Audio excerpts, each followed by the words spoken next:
Happy Thursday, July 4th to you all. He's Tony Maritato. I'm Jimmy McKay. Usually sitting to your radio right would be Dave Kittle, but he's off today. He's off from the thing that we do randomly on the internet. Tony, how you doing, man? Good. I think you just said July 4th. It's July. Did I say July 4th? Oh, July 25th. Sorry. I saw you make a face, and I was like, this is what happens when you multitask. I was talking with someone the other day. Like, we understand as therapists cognitive overload. And multitasking, the guy giving the talk was essentially saying there's no such thing as multitasking. You're multi-doing, right? But you're doing, every time you add a thing, you're dividing your actual ability to do it. Like me talking and saying the date at the exact same time. I can't do it because I just said July 4th. Wouldn't it be nice if it was July 4th? I'd go back. I'd take it. Yeah. But, not to go down this road today, but this is my point when I talk about realizing how much we miss. When I started doing the ambient listening, AI scribe technology stuff, I was like, oh my gosh, I am saying so much stuff that I'm not even aware of. I'm either forgetting details, I'm confusing details, just my brain is not working the way I think it's working. Yeah. We can save that for another one. You're really good at us coming up with ideas, like in our chat, like our DMs or whatever, and then being like, "Hang on, let's talk about that." I'm very, very good at doing the shooting the ideas back and forth. But when it comes time to like, "Hey, let's bring that back around and really dive deep," I forget about that. But that would be a good conversation to have. We can sort of go back and revisit Chris Voss and his book "Never Split the Difference." Did you read that? I know Dave Kittle read. I've watched a ton of his interviews. I've never read the book. You're fine with it then, because he dives into that, which is like, hey, if I'm talking to a bank robber, it's really important that when he or she says something, I heard it, right? And shows the importance of that. All right, so that's a mental note. We'll get to that. But today, look at me, look at Jimmy reeling it back in and staying on topic. You had thrown an idea out, which is funny, because you can come at it in so many ways, which is, well, you set it up. Bad. How do you have bad service but still along like a line around the block? Right. So this actually started like most things. My kids asked me a question. So we're on a family vacation right now. We were out on the boat yesterday. We were fishing, kind of hanging out, and it gave me a chance to spend time. So my oldest was like asking me about monopolies. Why do monopolies exist? What's a monopoly? How does it work? And I said, well, there are times that monopolies are beneficial. The power company, like here where we are, Duke Energy, that's where you buy your electricity. And then I started thinking about it. I was like, there are monopolies or businesses with such a deep competitive advantage that they could be horrible at delivering a customer experience, and yet customers will continue to go. And so I was thinking, how can we bring some of that? We know healthcare is like that. Terrible for customer service, terrible for keeping patients informed, telling them what the costs are going to be, any of that stuff. My clinic is just as guilty. Like, you'll call maybe 3 or 4 times to get an evaluation, and you might not ever get a call back. Yet we still have a full schedule of new patients. We still have a full schedule of patient follow-ups. Like, we can be really bad and still be successful as a business. So how can we as a profession kind of learn from this, put ourselves in a position where even if we drop the ball, it's okay. There's a little bit of leeway. We can still help the patient. We can still benefit the clinicians. We can still make a profit, and like things will still function. So do you have any ideas? I've got a couple, but what are some of those businesses that no matter how much you hate doing or going or paying, you still do it? Yeah, I mean, when you kick this idea, I was like, wait, where are we going? It's sort of like the anti-idea. And then number 2, who the heck are your kids that are like having conversations about Monopoly? How old are these kids? 15, 13, 11. What 15 or 11-year-old is having Monopoly conversation? But that's besides the point. So like, yeah, you brought up examples when you kick this idea to me, which is like the one that comes up is the DMV, right? But we can dig into that. And then the TSA for me, which is like, I can't choose to go through different lanes to get through the airport and get on my plane. So like, you look at like, why isn't this more efficient? The lines, it's not more efficient because there's no alternative. Sure. But ironically, the TSA and the DMV, well, let's go with the TSA. And then we can draw parallels to healthcare. The TSA has two different options for speeding up your process now. One is Clear, and that's like the Lexus version or the Cadillac version. And they do like a retinal scan, they do a background check, and then they'll ID you with a retinal scan. And then the idea is you just breeze nice and clear right through that. See all the peasants back here in cattle and coach? You don't wait in line with them to take your shoes off. You keep your shoes on. And then the other is like pre-check. And pre-check is like, the medium version. It's nice. And in my opinion, and I do not get a nickel from pre-check, you should get it if you travel more than twice a year. It's worth every dollar because I think it's good for like 5 years. So the juice versus squeeze ratio is good there. But there's not a lot of competition for TSA or the DMV. And I know in New York, they started doing this. The DMV did, probably for their own employees or their own efficiency. I don't think it was the user, but they started acting like the deli or the meat counter, where instead of standing in line, you'd walk up and you'd use like a quick iPad. Yeah. New York, did they do that in Ohio too? I'm going to talk about what they Yeah. do here. It's kind of So like interesting. you like, I'm here to do this, and if it's a simple thing, I'm guessing they sort of queue you with a little ticket and a number, and those are based on the different windows. So there's some operational efficiency that didn't exist with the TSA that does exist now in terms of the DMV. So in terms of parallels, I started thinking about this. It's like I look at you and I look at Dave Kittle. You're in Ohio, not necessarily rural, but you're not in New York City. You're not like on top.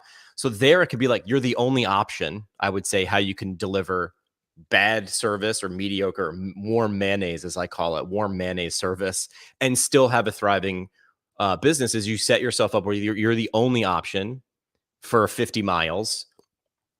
You're you're New York City where you're like, well, there's 100 options. I can exist because supply and demand. As long as I put my shingle out in Manhattan, I'm going to have enough people to support myself.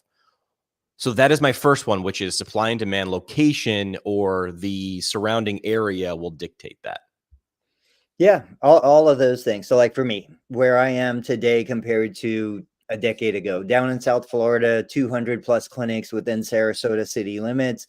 Here in Ohio, when I got here, there was 2 clinics within the same basic demographic, same population for the city.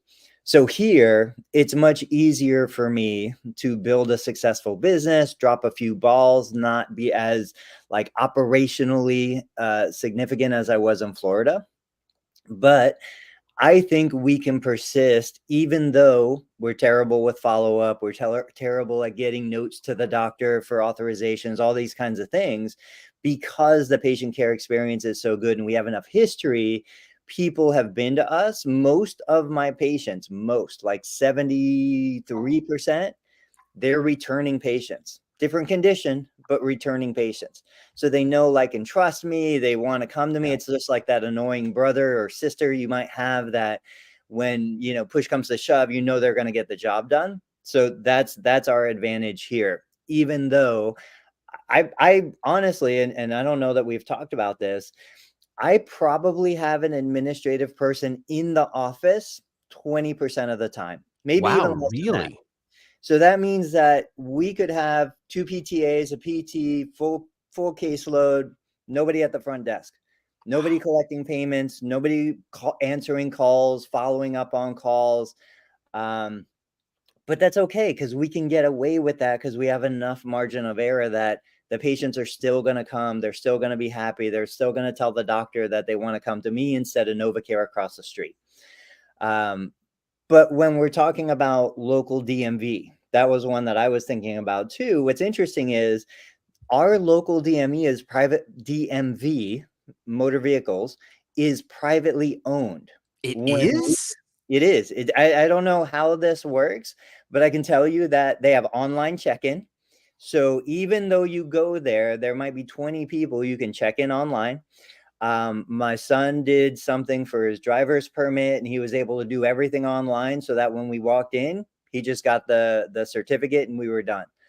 They've got like nice colors. They've got clean chairs, Now I will still say, like, the people behind the counter, obviously overworked, obviously underpaid, obviously frustrated, not their dream to be born and grow up and work at a DMV.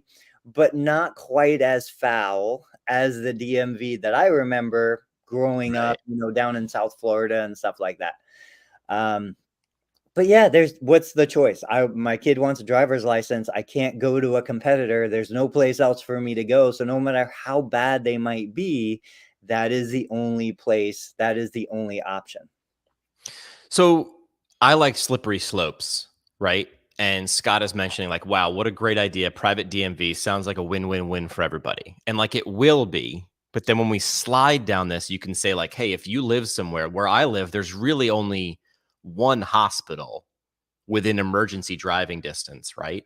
So like that like highlights if they're the monopoly that they are going to this is the person on the couch. They're only going to do what they have to do to stay in existence because they don't have that competition. Yeah, yeah. Now, what's interesting is I was just saying the other day, like hospitals have just exploded everywhere. I can't believe there's only one for you. My town is like 50,000 population.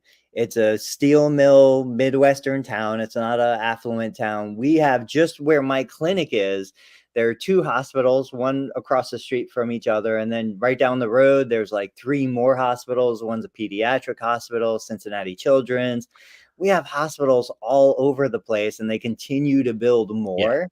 I just think they have so much money, they need to put it somewhere, and Yeah. real estate is a good option. Yeah, I think that it will pop up. There's one main hospital, but there's several like medical groups, like Okay. the urgent care, and then the Yeah. specialists, and the non-hospital stuff. But this also points out the second thing I was going to bring up when you like sort of threw this to me in terms of like how this works or how you could work it to your advantage, not only geographically, so not only numbers, but you could be the super specific PT. You could be the super specific thing. So you're like, I'm it, baby. You know, an idea. Do you know who Steve Tepper is? No. Steve Tepper's a PT and he just got super, nerdy and learned cardiopulmonary, like EKG. So he was like the only guy, or not the only, but like according to me, he was in a lot of people's views, he was the only guy who really knew this like deep. And if you looked at PT programs, it's a CAPT requirement to teach cardiopulm and hit all these checkpoints. But it's such a specialty that there's not a lot of PTs in the area of PT schools geographically to teach that. So like a PT school is like, we don't have anybody. So Steve Tepper was like, that's cool. I'll just fly to your school and come in hot for like 48 hours and then hit every one of those checkpoints and then dude, I'm out. And Uh-huh. that was so smart. He's like, I'm the hired gun because I'm the guy who knows this one specific thing, but I know it so well and I know you need it. So that's my gig. I got a carry-on container and a laptop, and that's his model. So like, how could you be the model for that? Now you have to be smart and you have to say like, hey, if I'm going to be the hippotherapy PT in this area and I'm going to do this, are you solving a problem that actually exists for your audience? Now, keep in mind, when I say audience, we can say time and space geographically, or we can go down the road of like, well, your audience could be anybody, anywhere with a microphone. How can you deliver this care virtually, which is another several live streams that we could be doing. We kicked around the idea, or you did, of the Peloton PT. Why isn't there someone who's like, I work exclusively, who cares where you geographically are, but if you have pain or anything with riding Pelotons in your basement, I'm your person, I'm your girl, I'm your guy. You zoom in with me and then I make sure you're better. So I think the second one outside of geography was specialization. Can you get ironically so narrow that you become the option and then it doesn't really matter what kind of service, level of service or quality of service you provide, people are going to beat a path to your door. Yeah. Yeah. And that's the thing. So you look at it and you say, how can I leverage these opportunities? Follow up on what we talked about this past Tuesday.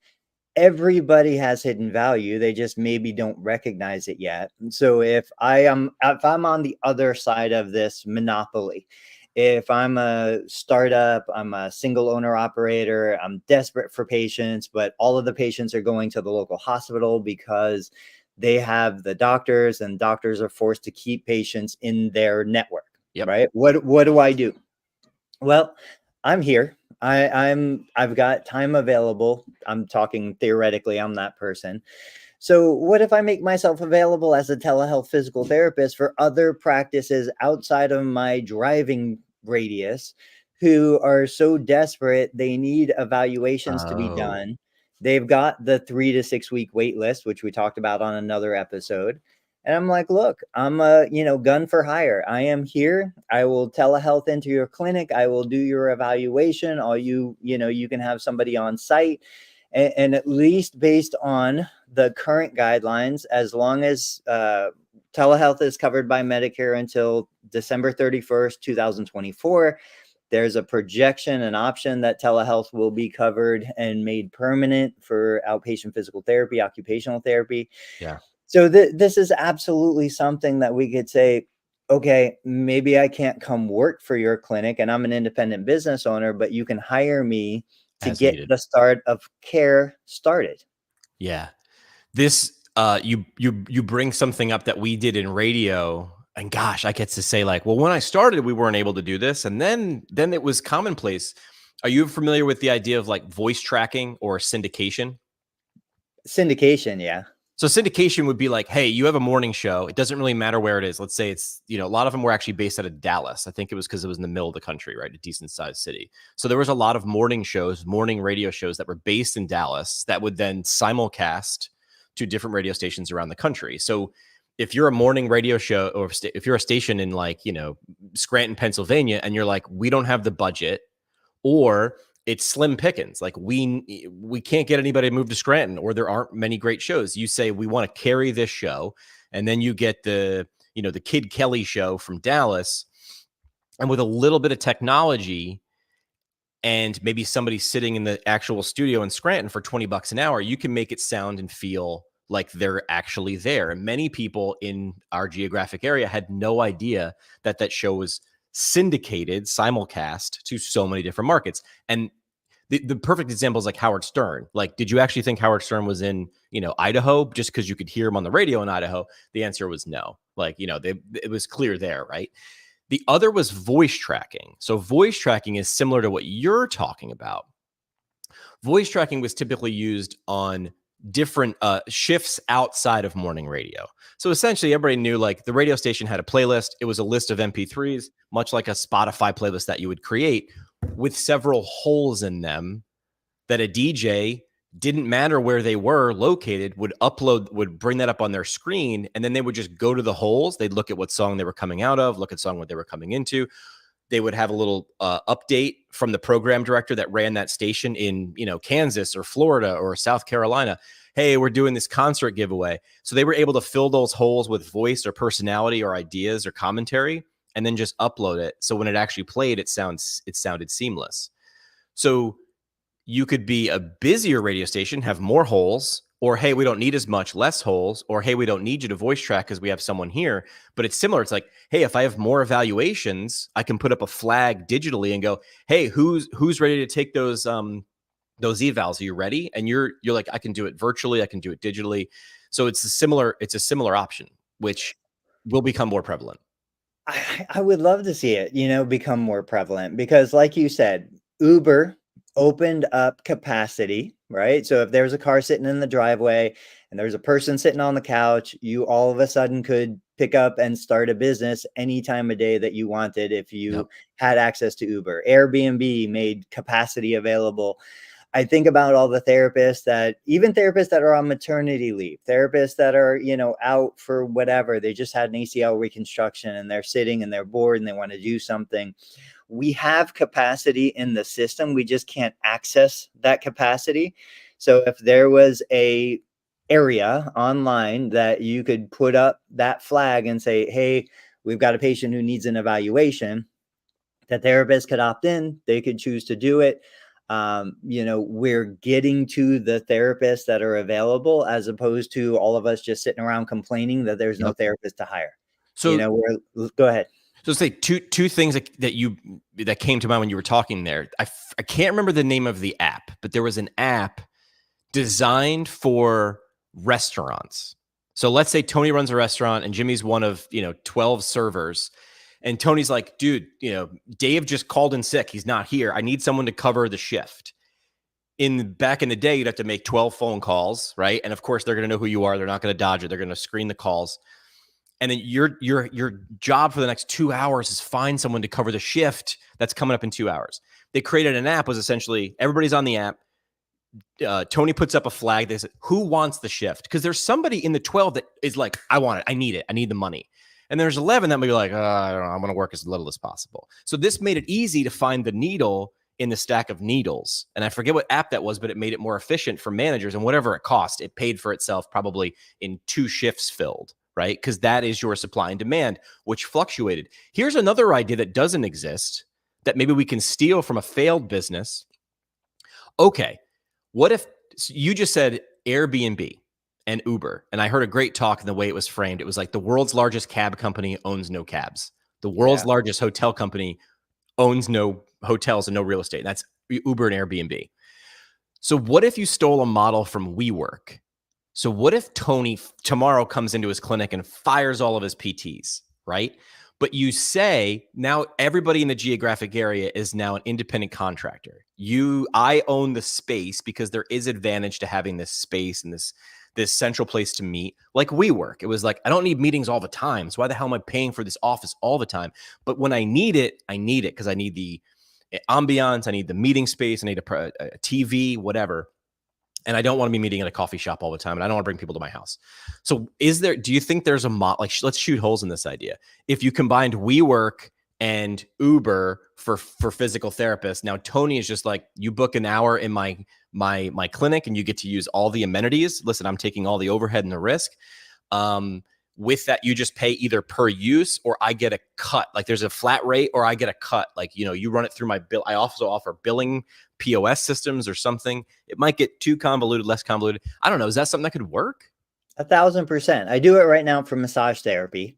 So massage therapists in the area can come rent a massage room. Sam says he uses a space like that. Looks like I'm too late. Okay, this exists. Perfect. Yeah, so like my massage therapist, they can come in, they can rent the room. There's laundry facilities on site. There's all of these things. I had said previously, we have 2 clinic locations right now. One is completely underutilized. And it doesn't even have to be physical therapists. Like if you have the equipment and you have the space, it could be PT, it could be OT, it could be personal trainers, it could be yoga, Pilates, it could be any of these local individuals who want to dip a toe in the water of what is it like to be my own boss. Maybe they still have full-time jobs. Could be open on weekends, could be open overnight. We have a lot of people here in Ohio who are working 3rd shift. They're working overnight. Most physical therapy clinics aren't open when they get off that shift. So they come in and really, if you look at just absolute numbers, and I shared this a long time ago, you could, let me run the math for a second.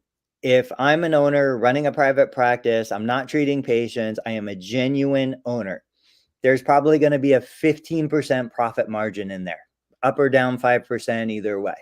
So you're like, well, what if I just threw that 15% profit margin as the use fee and therapists could just come in and use the facility, or I made it a premium and I said 20%.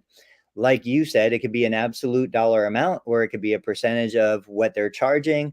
But the idea is I'm going to make the same money anyway, but I'm going to have less risk, less liability. There's no Medicare audits that I have to worry about because it's not my MPI and PTAN. It's that therapist.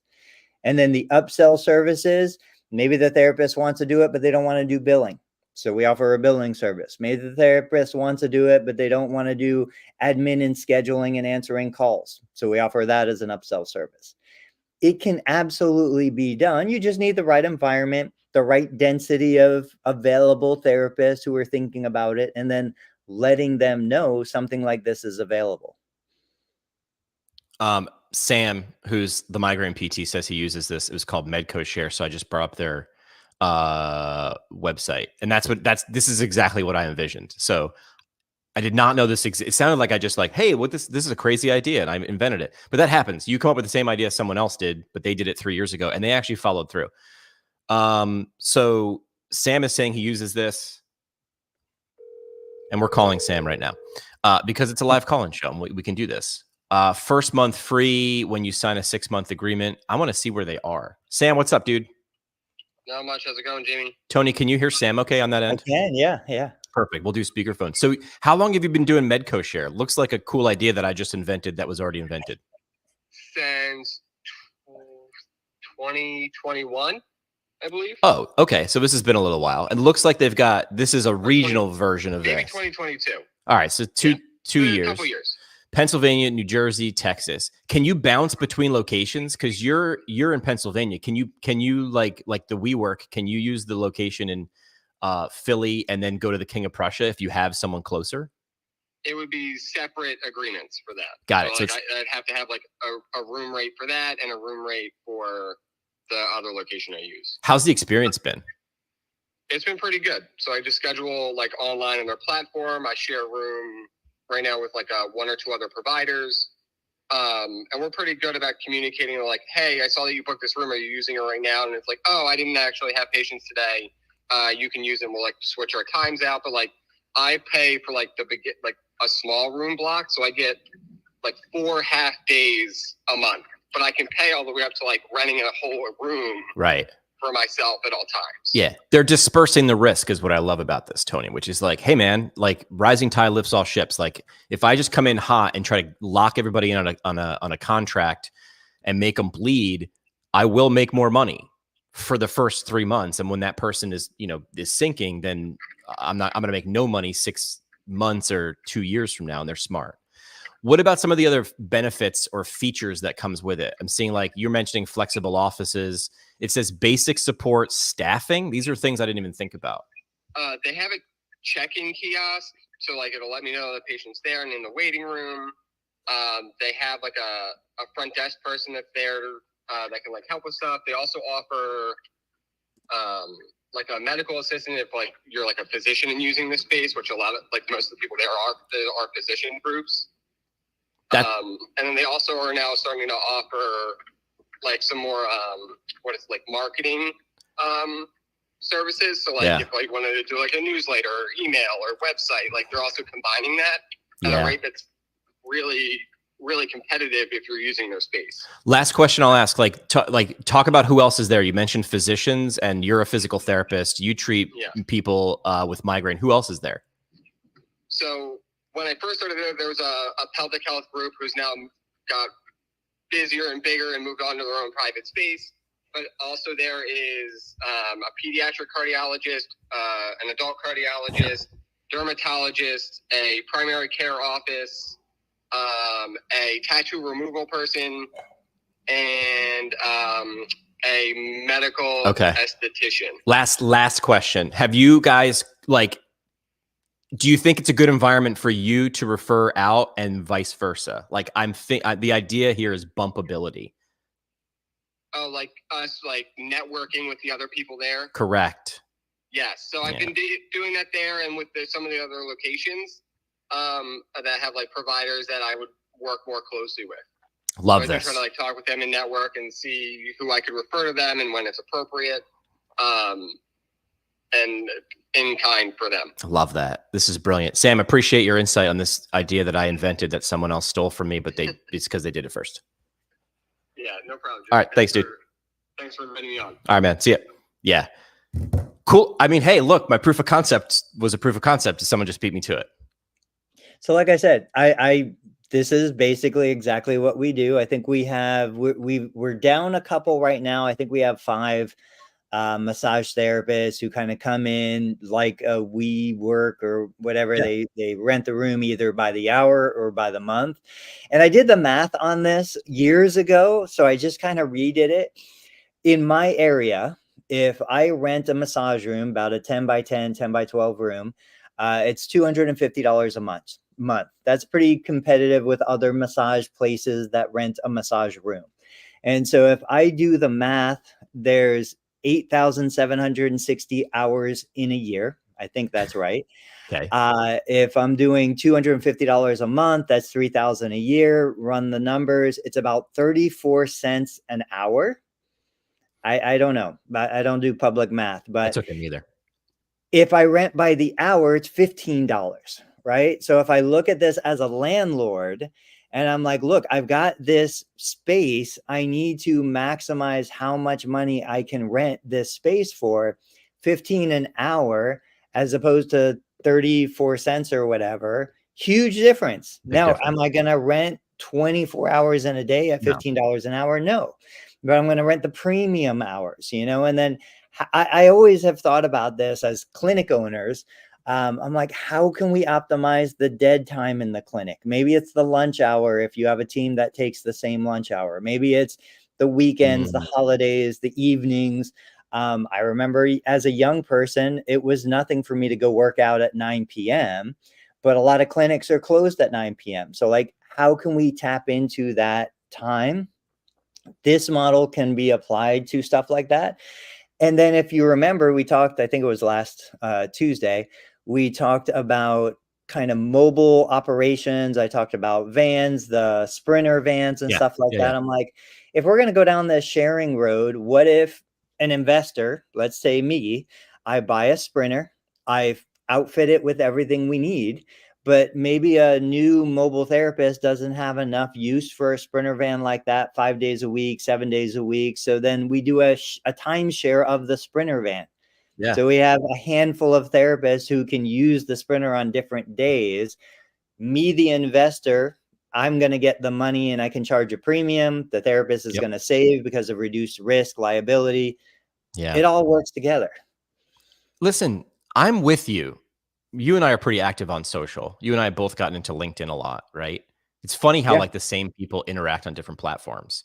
But the common thread is we don't get paid enough and our education is too expensive. And I got news for you. Insurance companies or the US government or higher education don't care. They don't care. And you can time how fast that they'll change with a sundial. It's not happening. So other solutions, it's the people who are what did Darwin say? It's not the strongest that survive. It's the most adaptable to change. I'm quoting that guy, I think, as close as I can. So it's the people who can rage against the machine all you want, but then you got to do something about it. Like I'm with you. Like get mad. But if you're sitting here saying, "Gosh, it sounds like so much work," or I have to think, I'll quote another guy, Picasso. Good artists copy, great artists steal. Like, look what I just did, by accident, which is like, hey, what if you took WeWork and YouTube and Uber and you put them together? This is the way, to quote the Mandalorian. I'm dropping quotes, just stealing quotes. This is the way, but it doesn't have to be the one way. So, what lessons? This is why you watch. This is why I watch TED Talks and we listen to podcasts and Tony watches YouTube videos. I don't have to copy this exact model, but what can I take and be really modular with these different ideas and make it right for me? I was talking with a friend who's a photographer yesterday, and she's like stuck in her business. And again, this is a conversation that's so easy to have with someone else. And then you look in the mirror and you're like, why am I not doing those things? Because we're big dumb animals. And she was like, I hate shooting weddings. I was like, but she's like, that's my biggest ROI. And I said, okay. So hire someone, you book the deal, you hire the shooter, become a business owner. You hire 2 shooters. She's like, I love editing. I love doing the this and this. I go, then do more of that and less of the other thing, because there's someone else who's the yin to your yang, who loves the other thing. If you're the person who likes taking on risk to buy the Sprinter van and mod it out and you love networking, okay. And you're the therapist who's like, just give me the keys, dude. I want to go treat people. You don't need to go into a big, giant formal partnership forever. You don't need to get married. You can just hang out. This is the Tinder of, business, which is have the level of relationship that's right for you. Yeah. Yeah, no, I totally agree. What other topics did you have on mind? What other topics did I have on mind? Well, what was our conversation on Tuesday about? We got pretty deep into that. We were talking about just other non-clinical opportunities, I think is a huge topic. I had shared a post from the Alternative Career Group. I don't remember the exact Facebook group name. It was a sad post. I mean, there are so many sad posts in that group. It was an occupational therapist assistant who was frustrated that he or she is not getting paid the same as a physical therapist assistant. and going down the road and, the normal kind of frustrations that this person's feeling. And one of the quotes that I pulled out of that I think is worth discussing is the person said, I'm at the point where I clock in, I do what needs to be done, and I clock out. And so, as much as everybody here, like the people watching, listening, they're so passionate, they can't even, it sickens them to think that somebody would be like that and still be working in the profession. There's a large, silent faction of the profession that feels exactly like that. Yeah. And so uh, we all want to be paid more. I get it. But there's a lot of people that aren't doing the actions to justify higher payment. And so when I look at something like this, and I'm the first one to say, look, a job can be a job. You don't have to be passionate about what you do. You don't have to dream about what you do the next day. Like, you don't have to have any of that. You can just go in, be a professional, do your job, and go home. Totally fine. But once you cross that threshold of literally despising what you do, why you do it, hating the people you're helping, like it's too late to save that. So 2 things on that post that I shared was, 1, stop before you get to that point. Like, we are professionals, you can only run your head into the wall so many times before you decide to stop doing that. Yep. Identify the signs before it hits that point. And 2, if you're at that point, like, what are the options for you? How can you leverage your experience, your knowledge, your expertise? I think we mentioned this earlier today, that a lot of people, there's a level of comfort in that. I'd rather just complain. I'd rather be frustrated. I'd rather be mad and have something to blame, even though probably not what's actually causing. It's probably something in family and social life and other, aspects. Yep. So any of those things, what are you thinking about how to help these individuals? Well, first identify. So from a business owner, and this was like a great like riff from Gary Vee, and you either love or hate Gary Vee. There's no middle ground, which I'm okay with. I went from hating him to actually loving him or liking him deeply. I don't know if I love him, but the idea was the 80, and it parallels with the 80-20 rule. It's like 20% of your organization is going to bring you 80% of the results. It doesn't mean the other 80% doesn't do anything, but they're not the ones like listening to a TED Talk and thinking about your business when they're not working. Some people like to come in and do it, and that's not their life. And that is 1000% okay. And you should expect that. Gary Vee will say, like, listen, people shouldn't work as hard as you in your business because it's not their business. Yeah. It's not. And then, so part of that 20%, right? The people that it's not your business. This is like, some people want to call them A players. I don't like to grade it like that.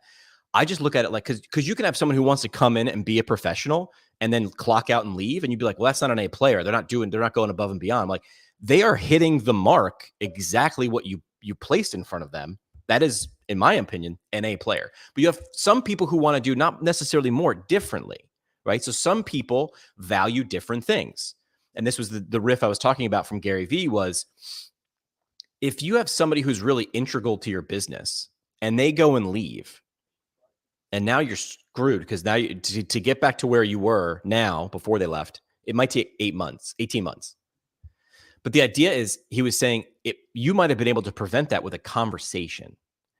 So his crux of this was, if you don't understand what drives people in your organization, prepare to lose them. Because some people are like, I like the fact that I walk in, do my stuff. It's a good environment. I like what we produce. And then I go home. That is their driver in your business. What is their driver outside your business? I don't know. Hiking, grandkid, doesn't matter. Great. They do this to pay their mortgage and to buy cornflakes. And that is fine. That is perfect. That is fantastic. When someone actually understands themselves, that is a level of zen that people aspire to. That's happiness, right? But there are people who are like, hey, my work, I want to do more. Part of this is my identity. So understanding like, hey, I want to be an intrapreneur, that phrase that I never heard of until a year or two ago, which is, I want to develop a program inside this business that we're going to beta test. And you as the business owner, I'm going to make you $100,000 and I get to do these things. We get to impact more people. And maybe some of my driver is impact or being innovative or being known or making more money. So if I can bring in an extra $100K, are you saying, can I have 25 of that? And you're like, as a business owner, you're like, you bring in 100 grand, I will give you 25. And I will smile and put my arm around you and say, what's your next crazy idea? Both of these scenarios are 100% okay. But yes to Tony saying, understand what drives you, your partner, your owner, the people you work for. Everybody needs to understand what their drivers are, because once it hits that point, now you're already in you're like in ripcord mode. You're like, how do I get out of this plane? How do I pull the ripcord and get the hell out of there? And that's psychology. And the answer is, man, you got to get rid of those people as fast as possible. And you need to get the hell out too. And then maybe you leave and you miss it and you come back with fresh eyes. I don't know. Yeah, I think the hardest thing for a lot of the listeners here is they're starting small. They're owner operators. They're passionate. This is their dream. They've wanted to go out on their own, build their own patient care experience, do things the way they believe things should be done. And then to make that transition to, okay, I've gotten so busy, I want to start hiring a team, but to acknowledge that that team doesn't have to be as passionate as you. They're probably not going to be. And so now you say, well, do I still want to be the one doing everything for the rest of my life until I die? Or am I okay with 80%, 70% as effective, as passionate, as profitable? But now I can step away a little bit. Now I can take time for family and vacation and friends. My team is amazing. I would send any person that wants therapy to anyone on my team. But I would never expect my team to do things that I would do if I was still full-time. That is the key mistake. And I was guilty of that. When I took over a radio station, I went from being like the number 2 guy at a radio station. My boss got a giant promotion and went to a big, big radio station far away. And then I was sort of like, I was given the chance to now interview for my boss's job for like 2 or 3 months while they did a job search. And I looked around at the team who I went from like being a peer to being like I'm the manager. Now I'm the boss man, right? I was like, hey, everybody, we need to double down. This is a chance for us to keep our station and not bring in some random outsider guy. Like, yeah, I wanted the job. It was a motivation for me, but I honestly I was like, whoa, let's not lose what we have here. And I was like, why is she not working as hard as me? Or why does she not think of things like me? And it was very much a finger point out. And it took me a while and probably several conversations with a wise manager, Jules, who sat me down and was just like, your job is now people more than it was yesterday. Your job was funny and engaging and promos and witty. That was yesterday. It's still part of your job because you're still on the air. But the other part of your job is now managing people. It's not the best nurse in the ward that becomes the best manager. It might be. This is a different skill set. Like I was having this conversation the other day. Like, we were having it on LinkedIn. Like I on purpose was like poking on this conversation. And this is a totally different episode too.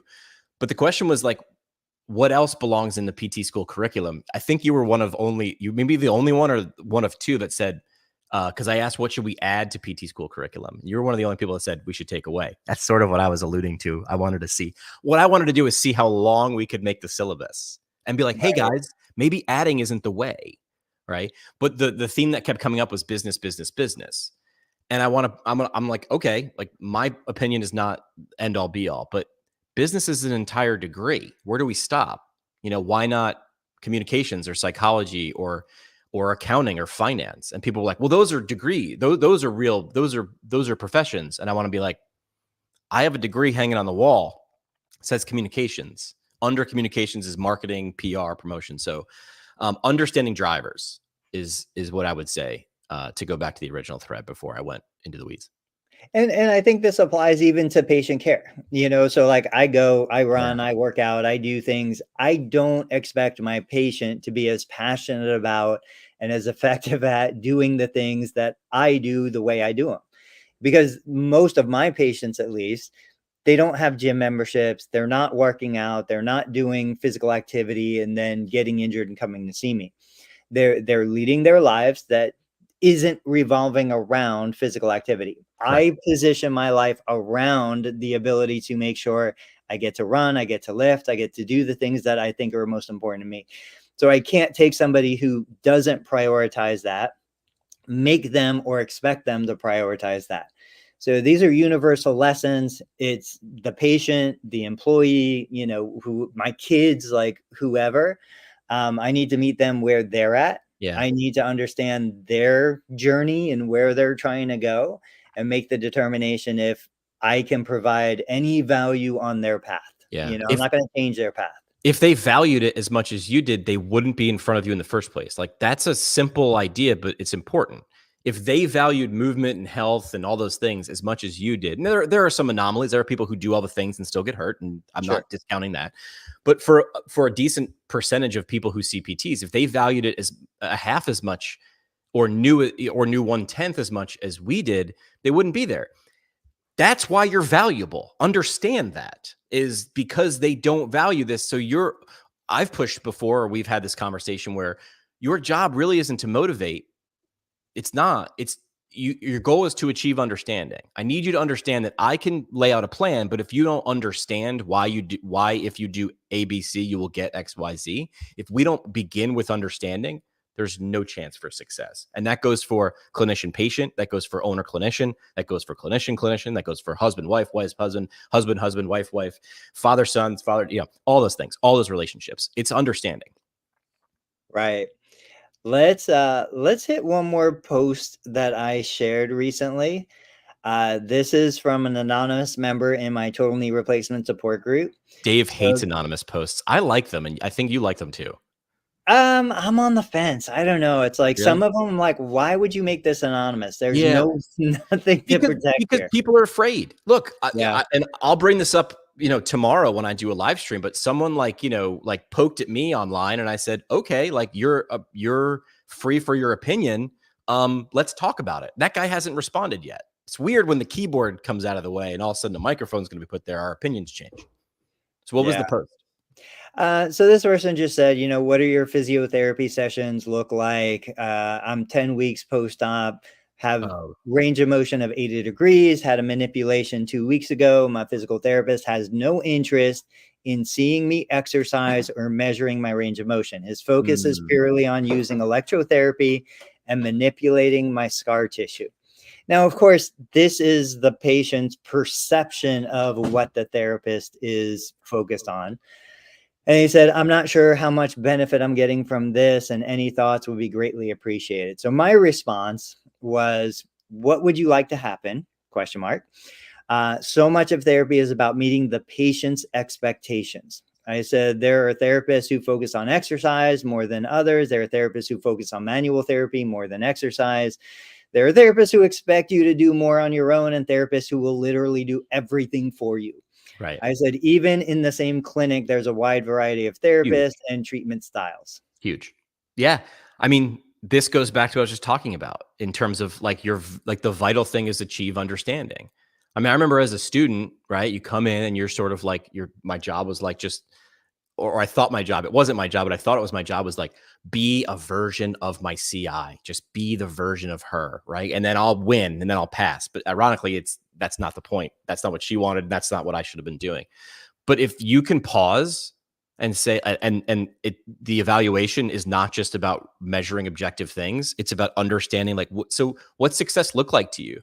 How do you think, what kind of things do you think will help get you there? Can help guide you. And if the person is saying, I want to do A, B, C, D, E, and you're like, I got to be honest with you, I'm not the therapist for you. That's a bold but self-aware thing to do, because you're saying, hey man, 6 weeks from now, you're gonna be pissed because you're not going to get that with me, or that's just not how I operate, or we don't have the ability to do that. This isn't going to be a good relationship, but I know someone who might be. So that's a good question on your part, and probably should have been asked by the clinician first. But it's amazing because we started the episode with, hey, is that what they said? Is that what I heard? Or do we have understanding? Because with a lack of it, you get in trouble quick. Yeah. I agree. It's one of those things where I look at that now. For me, this has evolved over 20 plus years. Now I do. Now I start with, what are you expecting today? Like, new patient comes in the door. I have no history with this patient. One of the first objectives is not to get into testing and measurements and all this other stuff. It's like, you came today, you called, you made the appointment. What are you expecting to happen today? Are you expecting me to fix something, or are you expecting to work out? Are you expecting to, get your answers to your questions? Of course, I always ask if they've had therapy anywhere else and what was the best and the worst of that experience.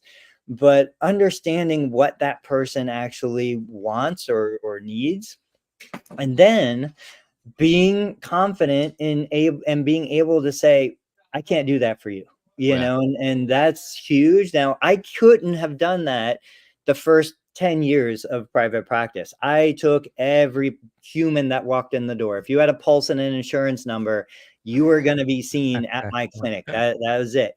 If I didn't know how to do it, I'd learn how to do it, whatever you needed. But yeah, today, gosh, I'm almost ashamed to say it, but I probably refer out more than half the people that are referred in. Good. I don't want to do sciatica. I don't want to do back pain. I don't obviously do any neuro. I don't do any pediatrics. I don't do any amputees or prosthetics. I don't want to see somebody who's looking for orthotics or has plantar fascia issues. Like, there is a long laundry list of things that I don't want to see. If you want dry needling, go across the street. If you want kinesio taping, go down the road. If so, but I can do that because I have enough history and I have enough depth on my bench, so that I've always got patients coming in.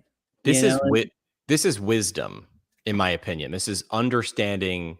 So Jessica says, I love the what are you expecting question, not only to patients, but as I said, any relationship, understanding is like got to be the key. And that doesn't mean agreement, but I understand what you want. This is a skill in arguments, which is like, oh, I understand where you're coming from. Cool. I don't have to agree with it.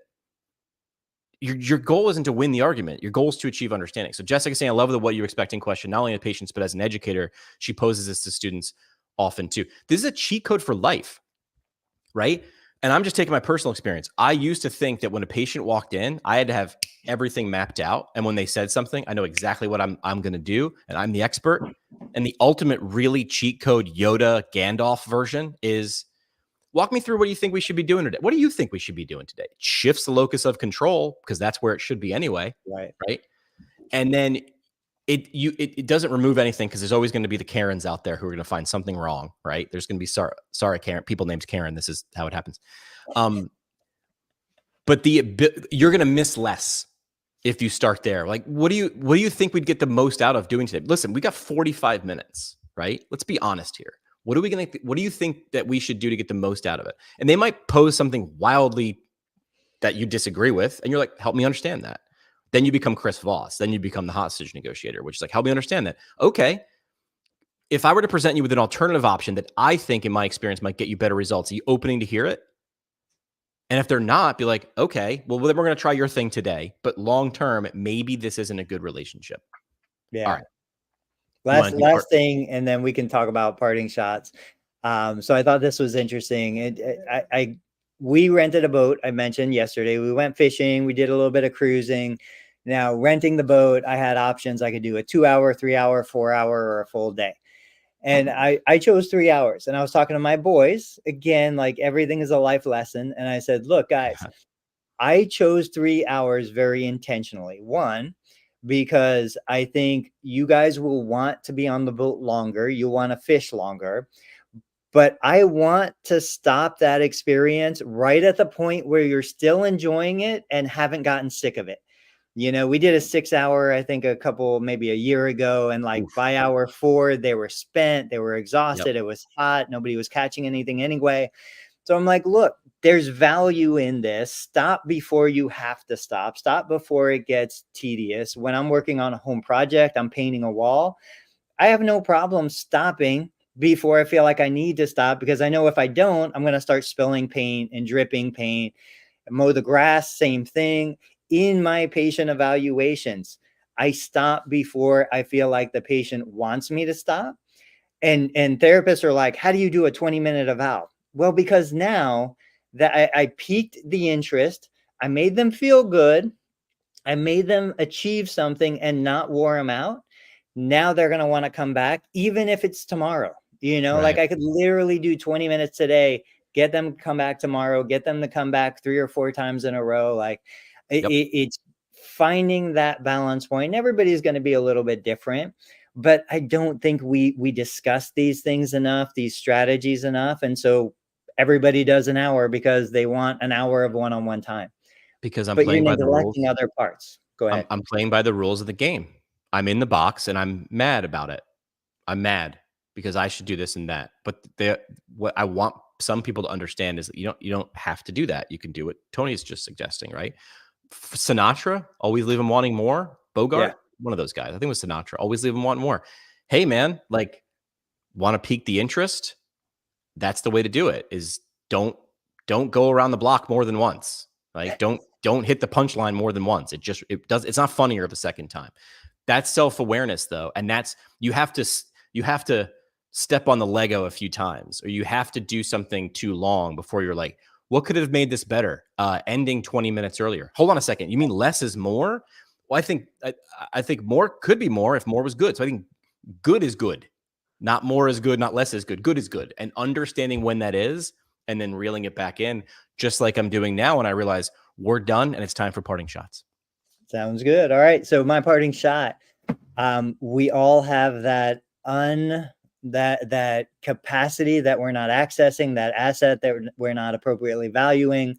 Like, take a hard internal look and find what you have of value that, makes a job feel like fun. Yeah. Cause you can design your own, and you like, this feels like cheating. And I'm like, good. Because as long as other people are happy and you're happy, isn't that the goal? My parting shot would be, the line that I took from Chris Voss's Never Split the Difference, because it felt like I said the word, the phrase achieve understanding, which is every conversation is a negotiation for information. Every, and I say this, beware when someone says always or never, every or never. But I stand by this one. Every conversation is a negotiation for information. Your job is not to be the expert. Your job is to try to achieve understanding. And notice I didn't say your job is a physical therapist. This is the job. That's the first thing on the punch list. Achieve understanding, because without it, man, you can go sideways. You can go in the wrong direction and waste your time and theirs and money and the whole nine. We're coming back on Tuesday. Do you have anything coming up between now and Tuesday that you want to throw out? Any cool things you're doing, or? No, we got 3 more days, I think, in Hilton Head. We're going to enjoy it. Beach and pool and back to beach. Do that. All right. We'll be back on Tuesday. Follow Tony's Learn Medicare Billing YouTube channel. How many people are in that or follow that? We're almost ready to cross 10,000 subscribers on the channel. So we got to get there. So niche. That's so, I'm using air quotes, it's so dorky that when you started, this is a whole different conversation, but did you think you'd get to 10,000 people who wanted to learn Medicare billing? No, of course not. Yeah, the funnel's upside down, man. It doesn't make any sense until it makes sense. All right. Until Tuesday, follow Tony, follow Dave. He'll be back on Tuesday. And I'm at PT Pinecast. Until next time, guys.